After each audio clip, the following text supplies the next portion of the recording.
The Precinct is a top-down, open-world action game made by Fallen Tree Games, clearly inspired by the likes of the original GTA.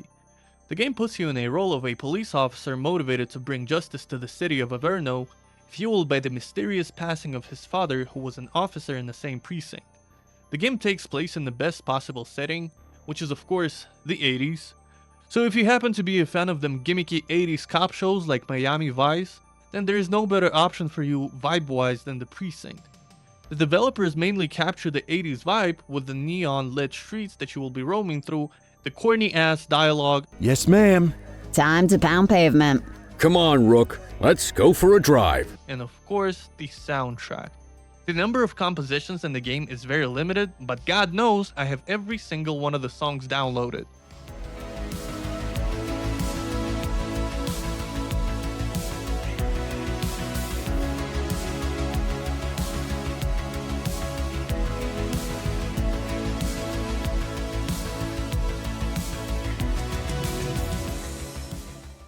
This is exactly the case where quality significantly outweighs quantity.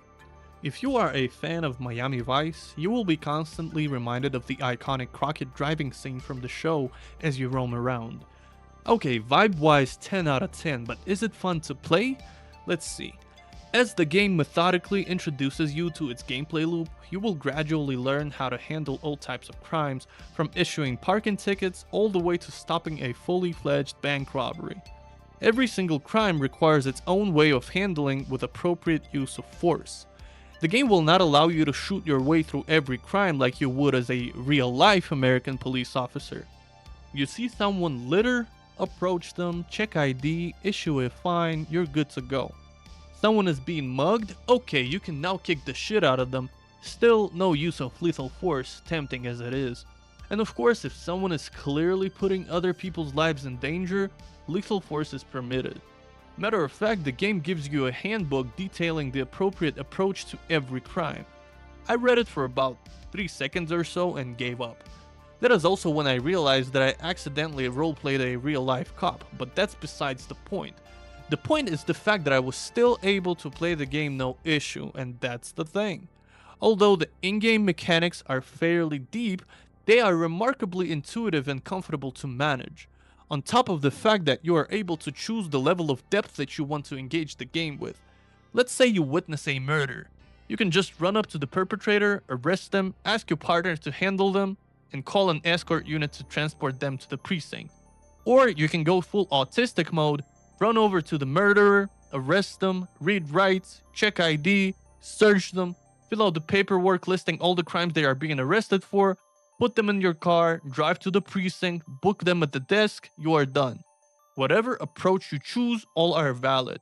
The difference in the outcome is the experience points you get for a job, which can then be spent to acquire upgrades like a larger health pool, carrying more ammo, the ability to shoot large guns during drive-bys, etc. The XP you get is also conducive to a rank promotion. The higher your rank gets, the more options open up to you in terms of gun arsenal, vehicles, character and vehicle customization options, and even the ability to get a canine partner that can sniff out narcotics and chase and immobilize targets. Rank promotions also expand the customization options for your shifts.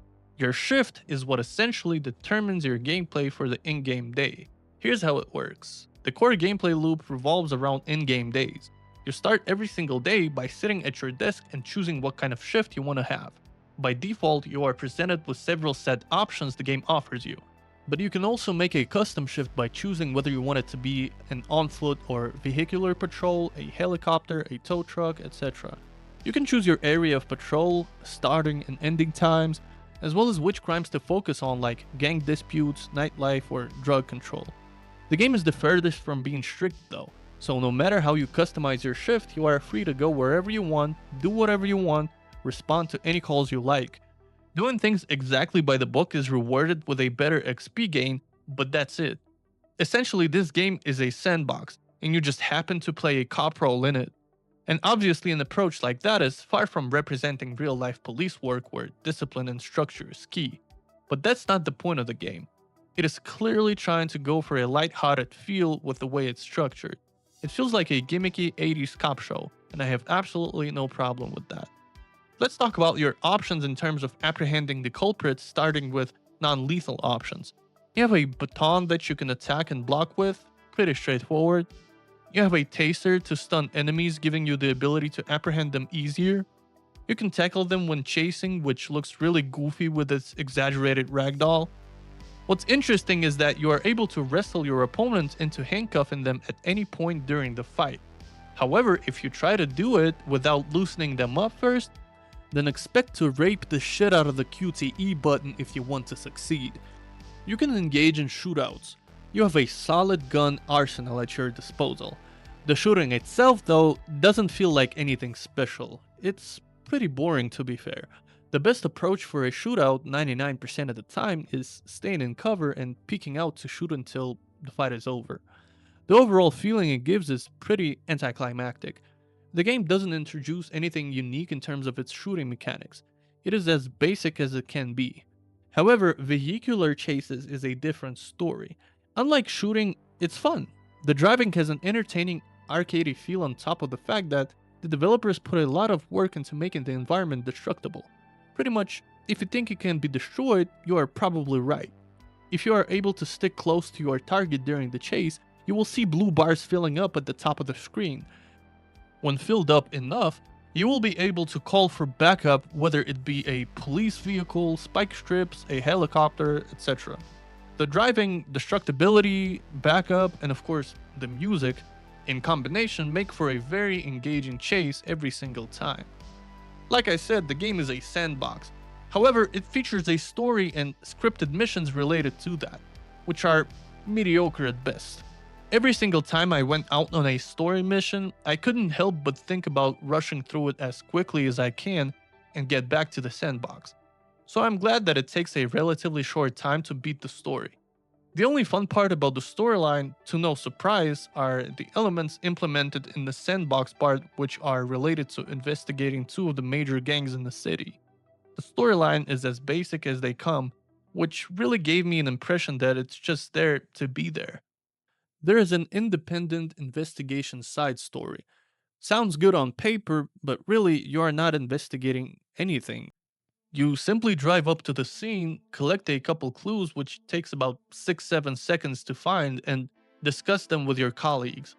That, coupled with the main storyline, could have completely been cut out from the game, and it would make the overall experience better in my opinion. The developers clearly know what they are doing when it comes to making a fun sandbox game, and they proved it with the Precinct. It's not a masterpiece by any means, and it's not aiming to be that. Yet if there was one word that I could describe the game with, it would be cozy. It's just a very entertaining little game that's fun to hop on and realize that you are about to have a chill time. Yes, the story and some side content fall short. It's only a small part of the game though, so the overall experience is definitely worth it if you are looking for a very laid back experience for a couple of nights.